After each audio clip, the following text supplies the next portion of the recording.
Telangana PCC అధ్యక్ష పదవి వ్యవహారం ఇంకా సంక్లిష్టంగా మారుతోందా?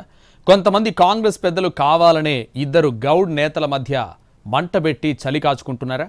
పదవి విషయమై ప్రచార committee chairman Madhu Yashki working president Mahesh Kumar Goud మధ్య చిచ్చురేగిందా? చివరికి పిట్టపోరు పిల్లి తీర్చిన సామెత అవబోతోందా? Let's watch. తెలంగాణ పీసీసీ అధ్యక్ష పదవి కోసం హోరాహోరీ పోరు సాగుతోంది. అరడజన్ మంది నేతలు పదవి కావాలని పట్టుబడుతున్నారు. ఇక కుల సమీకరణల పరంగా చూసుకుంటే రెడ్డి సామాజిక వర్గానికి చెందిన రేవంత్ రెడ్డి సీఎంగా ఉన్నారు. ఎస్సీల నుంచి డిప్యూటీ సీఎంగా ఉన్నారు మల్లు భట్టి విక్రమార్క. అందుకే బీసీలకు పీసీసీ అధ్యక్ష పదవి ఇవ్వాలి అనేది హైకమాండ్ యోచన. దీంతో ఇద్దరు సీనియర్ నేతలు మధు యాష్కి గౌడ్, మహేష్ కుమార్ గౌడ్లు రేసులోకి దిగారు. వీరితో పాటు అగ్రనేతల ఆశీస్సులతో ఎస్టీ సామాజిక వర్గానికి చెందిన ఎంపీ బలరాం నాయక్, ఎస్సీల నుంచి మాజీ ఎమ్మెల్యే సంపత్ కూడా పీసీసీ అధ్యక్ష పదవి ఆశిస్తున్నారు. అలా ఎస్సీ ఎస్టీ వర్గాలకు చెందిన ఇద్దరు నేతలను పీసీసీ రేసులోకి దించడంలో అగ్రనేత ఒకరు వ్యూహాత్మకంగా వ్యవహరించారు అనేది గాంధీ భవన్ వర్గాల నుంచి అందుతున్న సమాచారం. గతంలో రాజశేఖర రెడ్డి సీఎంగా ఉన్నప్పటి నుంచి డి శ్రీనివాస, కేశవరావు పీసీసీ అధ్యక్షులుగా వ్యవహరించారు. ఇదే సంప్రదాయం కొనసాగించడానికి బీసీలకే పీసీసీ ఇస్తారు అన్న ప్రచారం జరిగింది. ఆ క్రమంలోనే మధు యాష్కి, మహేష్ కుమార్ గౌడ్లు బరిలోకి వచ్చారు.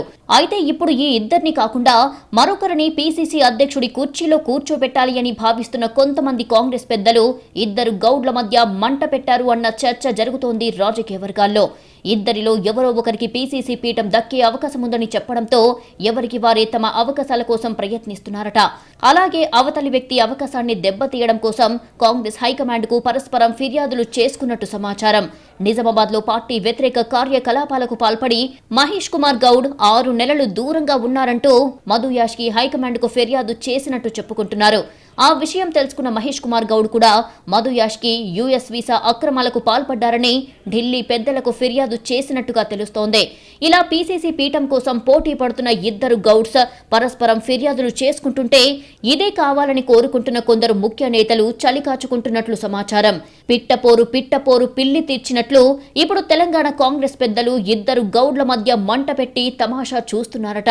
దీంతో వీళ్ళిద్దరికీ జ్ఞానోదయం అవుతుందా, లేదా ఇలానే కొట్టుకొని మధ్యలో వచ్చే ఎవరికో పదవిని అప్పనంగా అప్పజెబుతారా అన్న చర్చ జరుగుతోంది బీసీ వర్గాల్లో. చివరికి పీసీసీ అధ్యక్ష పదవి ఏ టర్న్ తీసుకుంటుందో చూడాలి మరి.